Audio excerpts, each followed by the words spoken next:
This story happened a while ago, but it still messes with my mind. A side note, I live in a quiet countryside village where there's usually nothing happening. I'm an 18-year-old girl who can easily walk around my hometown alone without ever being scared because it's really safe here. There's basically no crime. So, as usual, me and my dog went for a walk one evening. It was nice weather outside, so I decided to go to a nearby field. I usually let my dog off of her leash there so that it was fun for the both of us. She's a nice dog and always comes when I call for her. We get to the field and everything's going really well and nothing seems off. Except that I have this kind of odd feeling in my gut that I never usually have. The last time that I did, I was 8 years old and we were driving at night with my family. I told them how I felt and they decided to slow down because I was oddly serious at that moment. A minute after I said it, a deer came running out of nowhere and we would have crashed into it if we had been going the same speed as a minute before.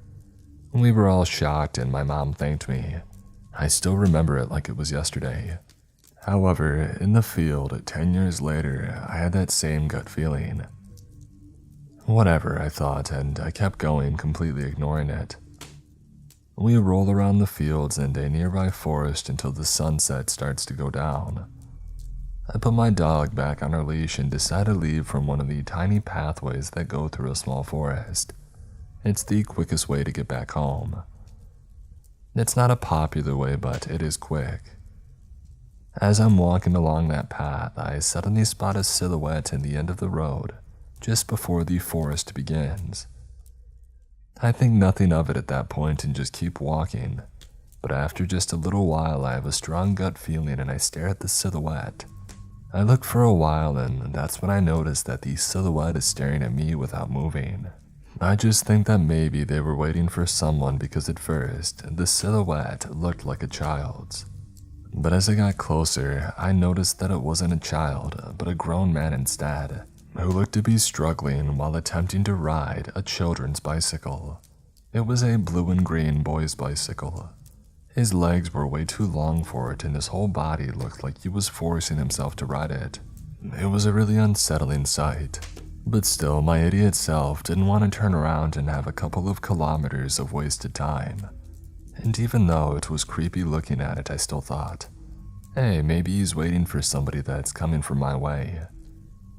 But every step that I took, he followed me with an intense expression. I'm only like 20 meters away from him when he starts to do these weird jumps on his bike, smiling the ugliest and most unsettling smile that I had ever seen, just staring at me with wide eyes. He kinda looks like he was expecting something and is so excited about it that he needs to jump. He looked like he had to be in his 50s or something, with very long and thin legs and arms, bald and that creepy unsettling smile. That's when my alarm rings went off. I glanced behind me and nobody was there, just me, an 18-year-old small girl with her fluffy, definitely not a guard dog.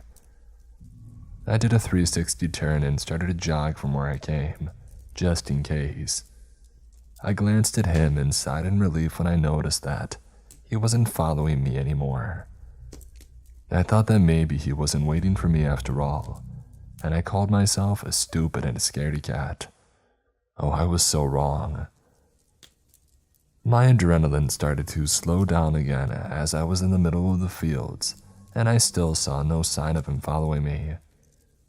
I let my dog off her leash again and she started to run around. I'm nearly at the end of the field. I only have a kilometer or so to the forest part before I get to my home after the field part. And that's when my dog spots a rabbit or a deer or some interesting thing and flies towards it. I panic because she had never done that before and I yell for her. I yell plenty of times for her loudly and finally she comes back. I'm relieved that nothing happened to her, but as I put her back on her leash, I noticed something out of the corner of my eye. The freaky bald-looking guy with his long legs is biking towards me. He's not looking at the ground when he bikes, but at me. Freaking out wasn't enough to express my feeling in that moment, I've never seen a human who looks so crazy. More than crazy. What surprised me the most was that he was still biking though through a field. And I can tell you that it's not even an easy field to walk through sometimes. It has muddy ponds that you need to jump over, but that psycho just biked right through them. He was struggling a lot to bike there, but somehow managed to still do it. I didn't wait for another second before I started running. I ran so fast at full speed, and I have asthma, that I saw black and nearly collapsed. My lungs hurt so bad that I thought I was dying, but the adrenaline kept my blood running in my legs too. Once I glanced behind me and he was there, struggling badly to keep up his full speed on the field, with that ugly smile and the way too little bike. After that, I just ran like crazy until I found a house. I hid in their yard without even minding that I was in somebody else's yard. It didn't matter to me in that moment at all. I waited a while with my breathing still stuck in my throat, but he didn't come. I was planning to yell so loudly as I could if he found me, but he never did. At some point, the adrenaline started leaving my system and I left my hiding spot. I ran again until I reached an area which had multiple people in the yard so that I would have some help if I saw him again, but luckily I did not. I typed 911 into my phone, but I couldn't bring myself to call, mostly because I didn't have any proof, and I didn't want my parents to find out because they are overprotecting, so I wouldn't probably leave my house anymore. I still lived with them. I've been paranoid about this incident ever since, and my dog was frightened too. I guess she noticed that something was really off. I swear to God that I will always listen to my gut when it's telling me something from now on. I'm still scared of that man. I've expected to randomly spot him in some area, and I just think about what he could have done to me, and I'll never forget his awful smile. I feel like he's gonna jump on my window one night and do what he wants to me. I feel paranoid and helpless. I'm still thinking about calling the police.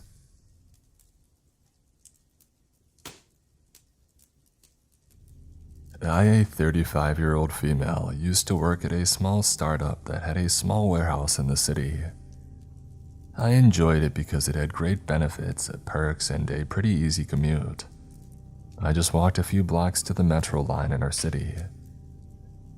Usually I worked the day shift, so my walk to the station wasn't too bad. I just encountered a normal city life.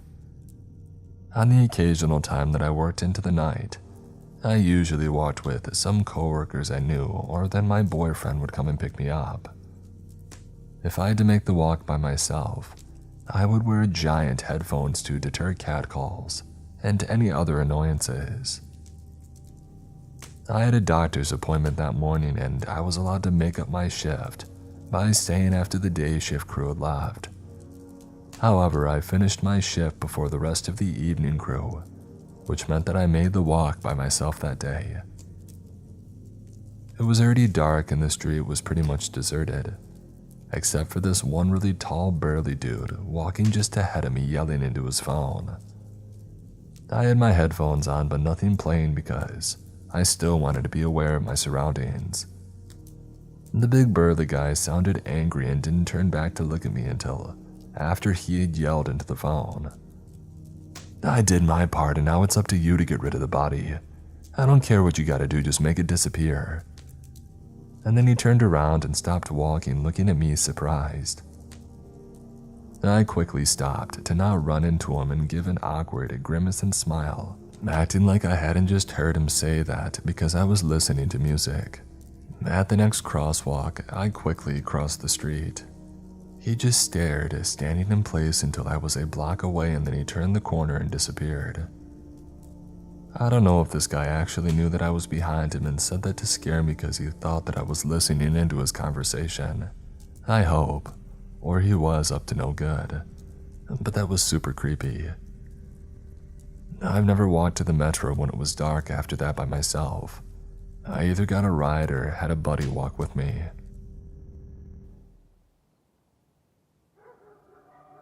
This happened a long time ago when I was approximately 13. My family and I were on vacation in Cape May, New Jersey. It had stormed the night before, and I remember being excited for some body surfing because somebody at the hotel had mentioned that the waves were larger than normal. We arrived at the beach, set up camp, and my younger brother and I rushed into the freezing cold waters of the Atlantic Ocean. For the first 30 minutes it was great. The waves tossed and turned us as planned. A pain, however, had started to form in my swimsuit. At first, I attributed it to the cold water. As any man can tell you, cold water not only causes shrinkage, but it can also make those things ache a bit. I decided that I just needed to get acclimated, and I continued enjoying the waves. After another 15 minutes or so, the pain became more acute. This time, with my arms concealed underwater, I inspected what was going on down there. As I poked around, I discovered sand and debris had collected at the bottom of my swimsuit's netting. Nothing seemed out of the ordinary, so I cleared out the debris and continued to attribute the pain to the cold. About 10 more minutes pass, and my nuts are throbbing in pain at this point. Cold water has never had this effect on me in my short life. With my back to the shore, I performed a visual inspection. Everything looked fine, and so I cleared out some more debris, but upon doing this, I noticed a pebble that I must have missed. I grabbed it and a pain shot through my entire body. This was no pebble. It was a clam, and it had an iron grip on the bottom of my you-know-what. I remembered hearing jokes about fish mistaking something for a worm, but the thought of a clam with the taste for barnacles was a horror that I never could have imagined. I am now in a state of panic. I grab my brother and tell him that we've got to go. I rush out of the water and tell my parents the same thing. At first, they protested that they had only just arrived, but I insisted that we had to leave now, and they realized that something was wrong. I'm in such a frenzy that I almost demanded to be taken directly to the emergency room. The thought of explaining my plight to a receptionist dissuaded me, though. My parents pepper me with questions on our long walk back to the hotel. Did you see something or get stung by a jellyfish? I found it hard to articulate my shame.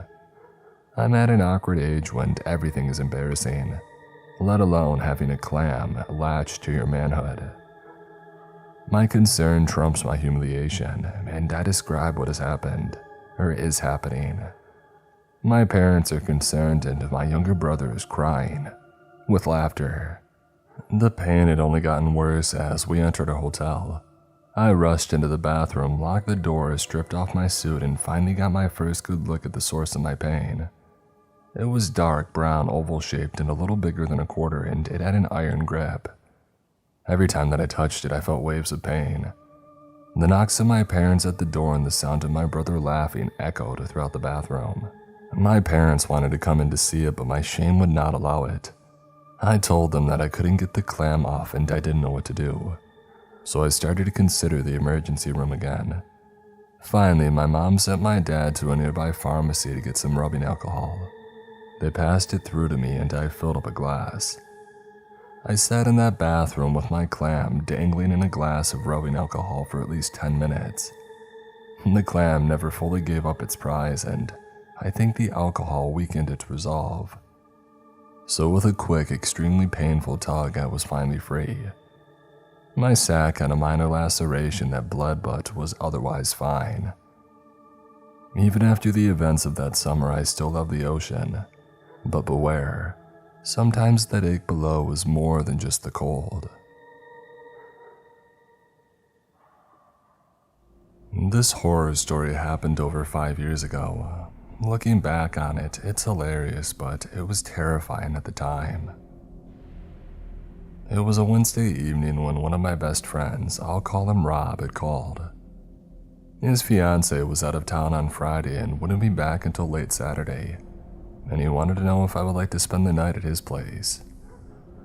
At this point in our lives, we were both in our late 20s with full-time jobs, and we lived in separate towns 2 hours apart with our respective fiancés. We rarely got to hang out, so I excitedly agreed. We had grown out of the bar scene but still wanted to get into some trouble, so we settled on tripping on mushrooms, which we had both previously done a handful of times. I had recently read that the famous writer Terence McKenna recommended that users take a heroic dose or 5 grams on an empty stomach to get the full experience. For those unfamiliar, this is a very large dose. I asked Rob if he'd be up for that, and he readily agreed.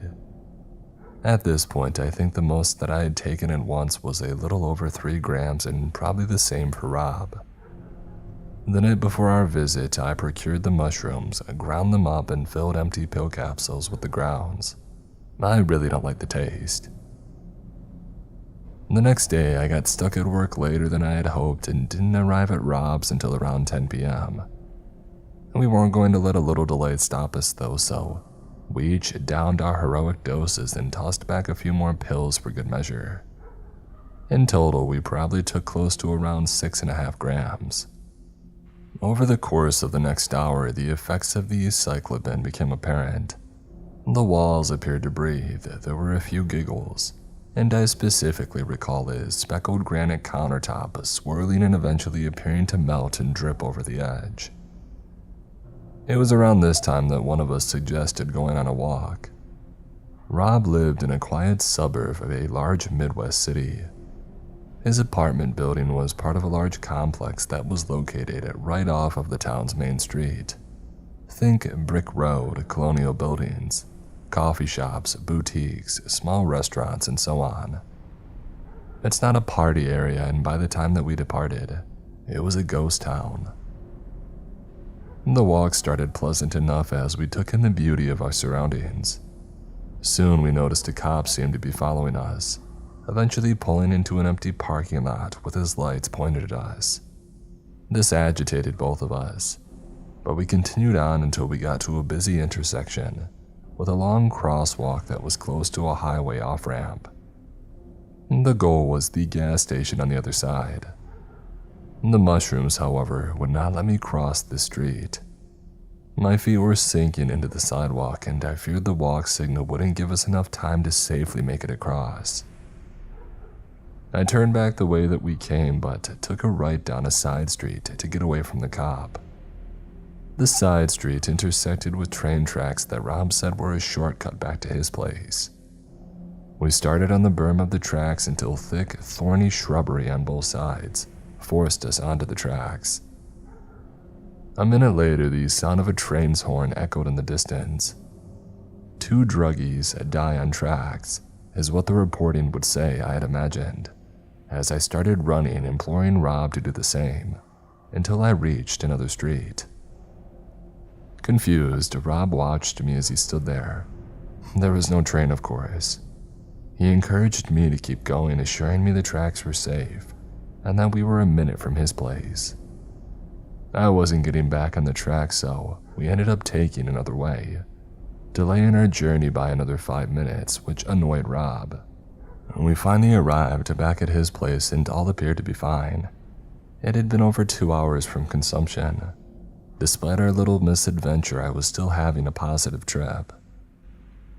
I'm sitting on Rob's couch as it slowly consumes me. I'm peaking and I feel great. But this was not the case for Rob. At this point, I should probably add some additional context for the events that follow. Rob hadn't slept well the night before and had taken somewhere in the neighborhood of 90 milligrams or more of Adderall throughout the day. He probably wasn't in the best set, as they say, for a heroic dose. Within 15 minutes of arriving back at his place, as I'm reaching for higher planes of existence, Rob was being dragged down below. He started acting strangely, muttering something about surveillance. He began frantically going around his apartment, unplugging all of his electronics, his TV, Alexa, computer, so on. I thought that he was doing a bit at first and found it funny, but then I noticed he was beet red and sweating. He complained about how hot it was. It wasn't hot at all. He guzzled an entire bottle of water and then another. and then he rolled up his sleeves and situated himself under the air conditioning register in his hallway, all the while saying nonsensical, dark things. I'm sitting on his sofa watching all of this, tripping my balls off, not knowing what to make of it. Part of me still thought it was a bit. Maybe he was trying to freak me out for delaying our journey back. Rob's a sweet guy, but he's not above some dark humor. Suddenly, Rob collapsed, smacking his head on the corner of a wall. I leapt up and ran to him, and I tried pulling him up, but he's much heavier than I am. I'm shouting, Robbie, are you good?" But he's not responding. His eyes were glazed over and my heart was in my stomach, and for a moment I feared the worst. 15 seconds go by and he comes to. His eyes dart around the room. He touches the back of his head and realizes that he's bleeding. He's hysterical, screaming that he's not going to make it. So somehow in my frame of mind, I call an ambulance and Rob is taken to the hospital. The next day, Rob ends up being fine, but he has to explain everything to his fiancée, who isn't very happy. Plus, the worst part of it was the hospital bill. And despite this experience, I still take the occasional mushroom, and most of my experiences have been very positive. I believe that everybody should have a psychedelic experience at least once in their life, responsibly. For those who haven't, the importance of set and setting cannot be overstated. Make sure that you're well rested in a good mind space and in a comfortable surrounding. And it's never a bad idea to have a sober friend with you, especially if you're taking a large dose.